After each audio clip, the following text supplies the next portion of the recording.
আজকে আমরা ত্রিকোণমিতির যে গাণিতিক সমস্যার সমাধানটা করব, এই গাণিতিক সমস্যার সমাধান করার জন্য আমাদের যে বিষয়টা জানা দরকার সেটা হচ্ছে যে কোনো ত্রিভুজের জন্য কোসাইন সূত্র।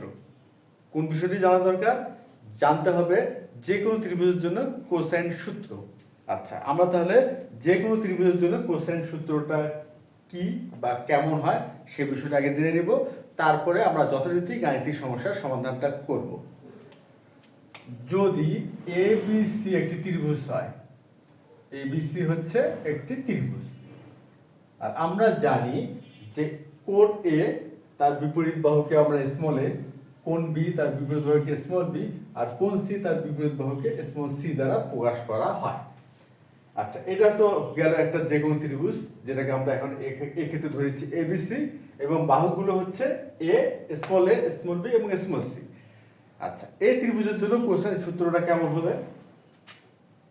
কোসাইন সূত্র হবে cos a সমান b square plus C square minus a square divide by 2bc, আর cos b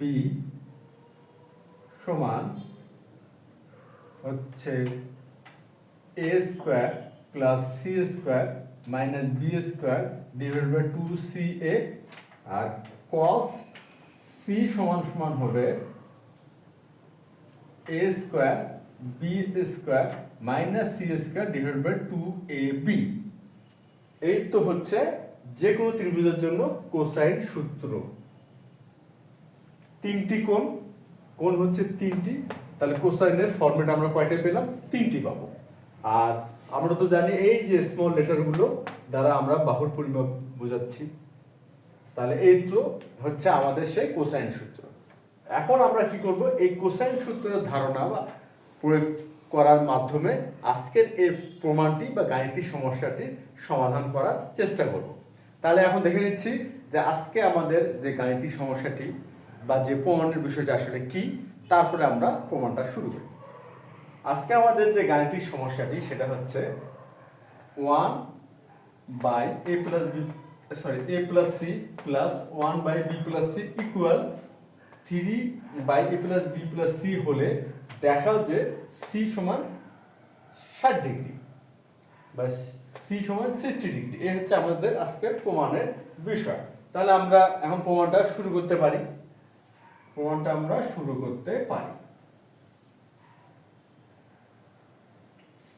c সমান 60 ডিগ্রি, এটা আমাদের দেখাতে হবে। আর এটা দেখাতে গেলে আমরা যে কাজটা করব এখন, যে সমীকরণটি আমাদের দেওয়া আছে সেই সমীকরণটা দিয়েই প্রমাণটা শুরু করব। তাহলে আমরা প্রথমে সমীকরণটা লিখে ফেলি। এখানে কি দেওয়া আছে? 1/a plus c plus 1/b plus c equal হচ্ছে 3/a plus b plus c। আমরা লিখে ফেললাম। এখন আমরা কি করব? বীজগাণিতিক যে ধারণাগুলো আমরা ব্যবহার করি বা গাণিতিক প্রক্রিয়াগুলো, সেই ধারণাগুলো এখানে ব্যবহার করে এই সমীকরণটাকে সরল করার চেষ্টা করব, এবং সরল করার পর এমন একটা ফরম্যাট দ্বারা করানোর চেষ্টা করব যেন আমরা এই কোসাইন সূত্রের ধারণাটা এখানে ব্যবহার করতে পারি। তা প্রথমে আমরা কি করব? সরল করার চেষ্টা করব, তারপরে করব ফরম্যাটিং।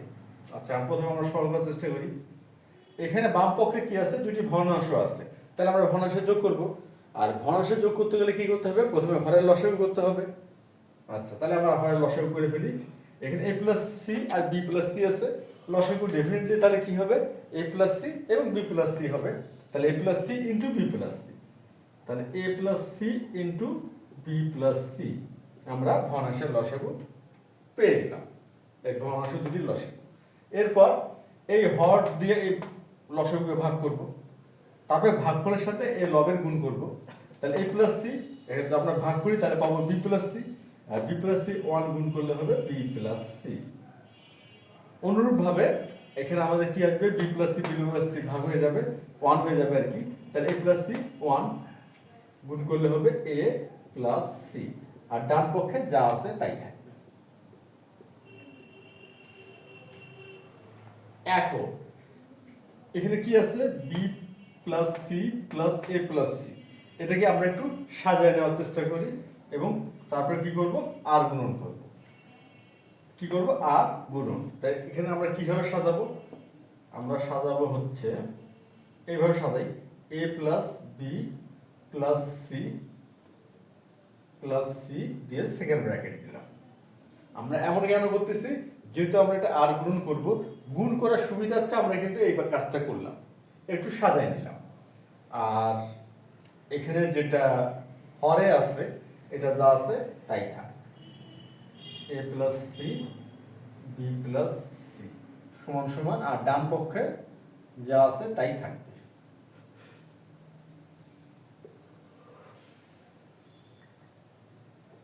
এখন আমরা কি করব, এখন আমরা করব আর গুণন। আচ্ছা, যদি আর গুণন করি তাহলে কি হবে, আমরা খেয়াল করি এখানে a plus B plus c আছে, এখানেও a plus B plus c আছে, তাহলে a plus B plus c কে a plus B plus c রে গুণ করলে কি হবে, এখানে একটা স্কয়ার আসবে, তাহলে আসবে হচ্ছে a plus B plus C whole square. আর এখানে প্লাস সি আছে, তাই সি এর সাথে আবার a plus B plus c আমরা গুণ করব, তাহলে plus c a plus B plus C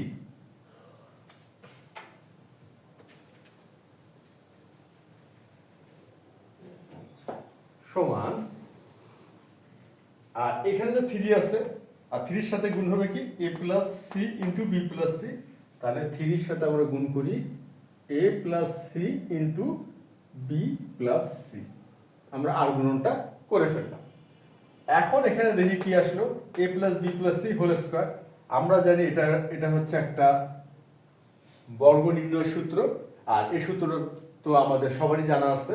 সেই সূত্রটা কি হয়, সূত্রটা হয় a square plus B square plus C square plus 2ab plus 2bc plus 2ca।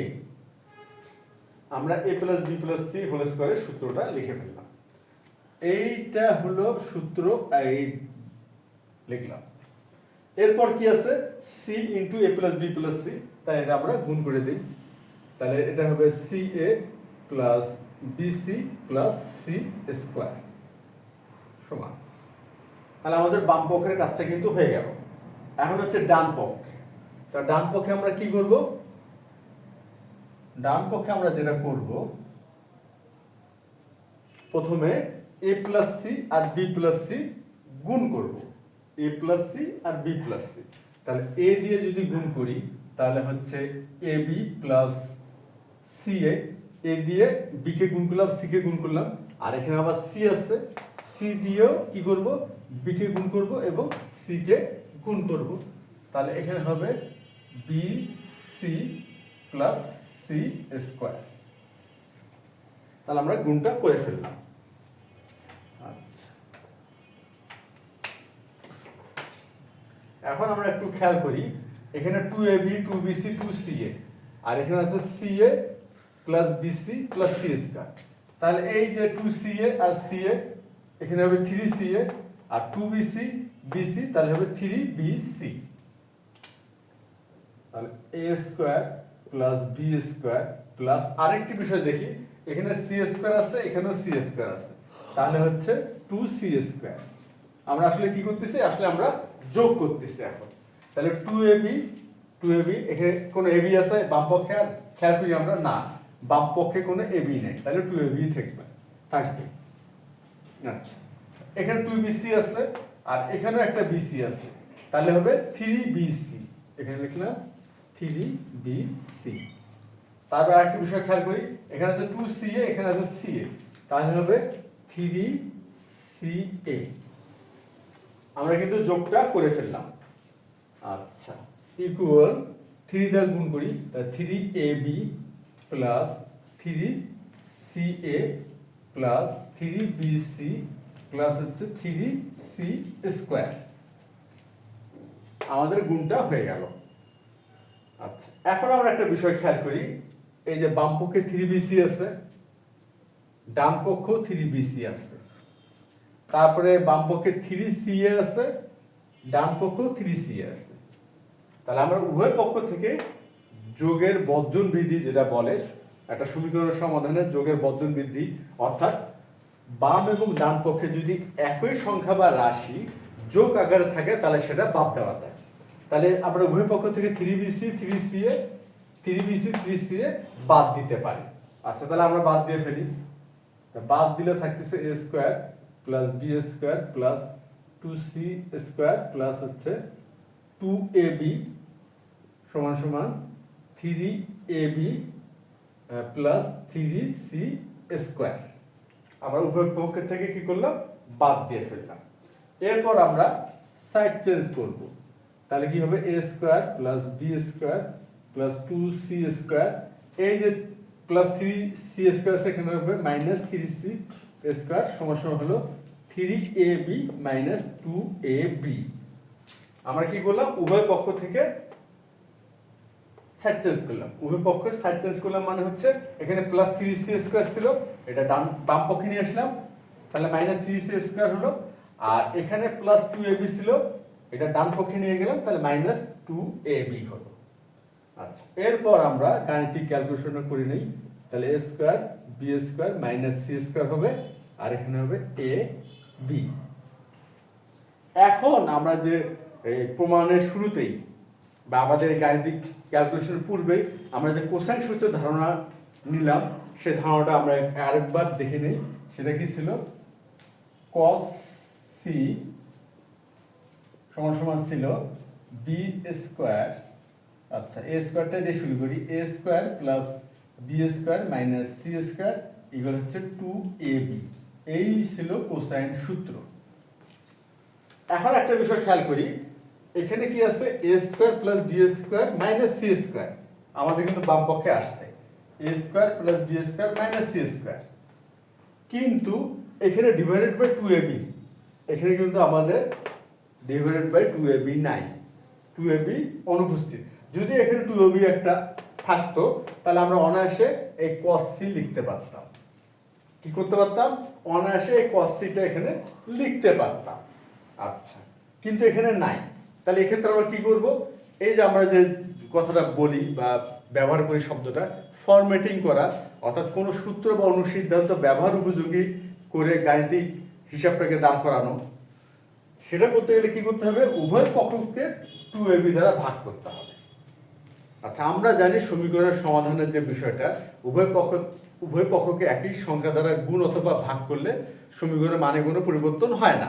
এই ধারণাটা এখানে যদি আমরা ব্যবহার করি তাহলে মনে হয় এখানে একটা 2ab আমরা পাবো, আর যখনই এখানে ডিভাইড বাই 2ab পাবো সেক্ষেত্রে আমরা cos c টা লিখতে পারবো। তাহলে আমরা ওই কাজটা করি এখন, তাহলে a square plus b square minus c square divided by 2ab সমান সমান ab বাই 2ab। উভয় পক্ষকে কি করলাম, 2ab দিয়ে ভাগ করলাম, অর্থাৎ ফরম্যাটটা কিন্তু চলে আসলো। এখন আমরা কিন্তু এখানে cos c লিখতেই পারি, এখানে আমরা লিখব cos c সমান, তাহলে এটা হলো ab ভাগ 2ab, তাহলে ভাগ করলে হবে 1/2, 1/2, আর 1/2 সমান সমান কি, cos হচ্ছে 60 ডিগ্রি, আর 1/2 সমান সমান cos 60 ডিগ্রি। তাহলে উভয় পক্ষ থেকে cos অপসারণ করি তাহলে হচ্ছে c সমান সমান 60 ডিগ্রি। আমাদের কিন্তু আমরা কিন্তু দেখাতে পারলাম অবশেষে c সমান 60 ডিগ্রি, তাহলে আমরা দেখাতে পারছি। এখন তাহলে আমরা লিখে দিচ্ছি দেখানো হলো। তাহলে নিশ্চয়ই আজকে যে আমরা দেখাইলাম যে c সমান 60 ডিগ্রি এবং কোসাইন সূত্র ব্যবহার করে, আশা করি তোমরা সবাই বুঝতে পারছো। তাহলে আজ এই পর্যন্তই, ধন্যবাদ তোমাদের সবাইকে।